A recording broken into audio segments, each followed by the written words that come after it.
Au fil des jours, l'affaire prend une ampleur nationale et peut-être bientôt internationale. Une affaire de cybercriminalité qui touche le fils de ce père de famille spinalien. Le 31 mai dernier, Sébastien Raoult, 21 ans, étudiant en informatique, après un séjour de 3 mois au Maroc, est arrêté à l'aéroport de Rabat. Interpol le recherchait à la demande d'un procureur de l'État de Washington aux États-Unis. Le FBI et la justice américaine le soupçonnent d'appartenir au groupe de hackers Shiny Hunter et d'être impliqué dans des vols de données informatiques concernant des multinationales telles que Microsoft, données revendues sur le dark web.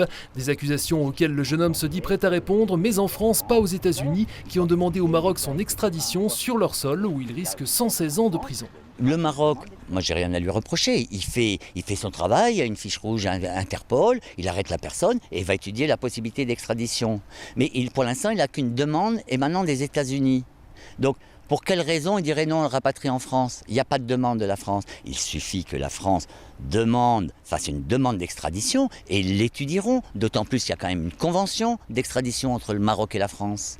Donc il y a moyen de faire quelque chose. Donc il y a urgence aujourd'hui, on est dans une course contre la montre, il y a urgence à ce que le ministre concerné, Dupond-Moretti, prenne la main sur ce dossier. Les extraditions sont en effet les seules procédures individuelles dans lesquelles le ministre peut intervenir. L'avocat parisien de Sébastien Raoult estime cette affaire, je cite, unique et scandaleuse. Fin de citation. Lorsque des faits sont commis en France, par des Français, double critère de compétence, on les juge en France. On ne les délaisse pas et on ne les renvoie pas vers la justice américaine qui est 100 fois plus sévère et sans doute beaucoup plus inefficace que la justice. Le but des Américains, c'est de terroriser tout le monde. Ne touchez pas nos entreprises, on vous traquera partout dans le monde où vous soyez. Il y a quand même une dérogation par rapport à ça, nous ne sommes pas soumis à la justice américaine. Coopérer, c'est pas se soumettre.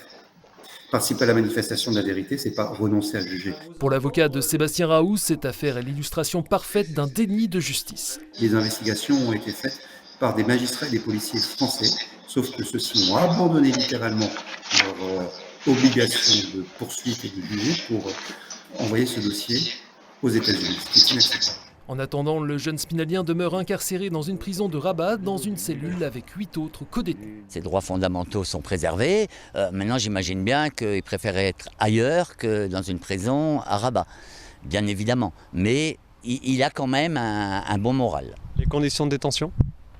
Les conditions normales dans une prison marocaine. Sébastien Raoult a été présenté le 14 juillet à la justice marocaine pour une première audition. Depuis, son père et son avocat enchaînent les déclarations médiatiques afin de faire connaître cette affaire. Il se pourrait d'ailleurs qu'elle soit évoquée ce mardi à l'Assemblée nationale lors de la séance de questions au gouvernement.